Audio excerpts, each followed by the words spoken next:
Step by ஸ்டெப்பாக நான் உங்களுக்கு ட்ரெயின் பண்ணிட்டு வரனால முதல் விஷயம் என்னென்னு சொன்னால், இப்போ வந்து நான் 1லேருந்து 20 வரைக்கும் நம்ம போட்டோம். யாரை போட்டோம்?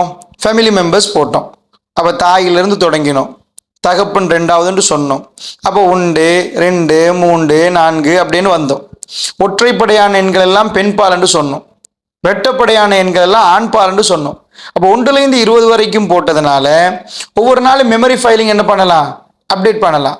அவை அதுக்கு பிறகு நான் சொன்னேன் 21லேருந்து 40 வரைக்கும் செய்யுங்க அப்படின்னு சொன்னேன். இப்போ 21லேருந்து 40 வரைக்கும் என்று சொன்னால், நான் சொன்னேன் நீங்கள் அக்கரைப்பற்றா இருந்தால், அக்கரைப்பத்தில் உள்ள உங்களுக்கு தெரிந்தவர்கள், உங்களுக்கு அன்றாடம் கண்டு பழக்கக்கூடியவர்கள், ஒரு ஒரு கடைக்கு பக்கத்தில் ஒரு ஆள் இருப்பார், ஒரு வீதியில் உங்களுக்கு தெரிஞ்சவங்க இருப்பாங்க, 3 வீல் டிரைவர்ஸ் இருப்பாங்க, பக்கத்து வீட்டில் உள்ள தெரிந்தவர்கள் இருப்பாங்க. இதில் உள்ள ஆண் பெண்கள் எல்லாத்தையும் போட்டு 21லேருந்து 40 வரைக்கும் ஃபைலை செய்யுங்க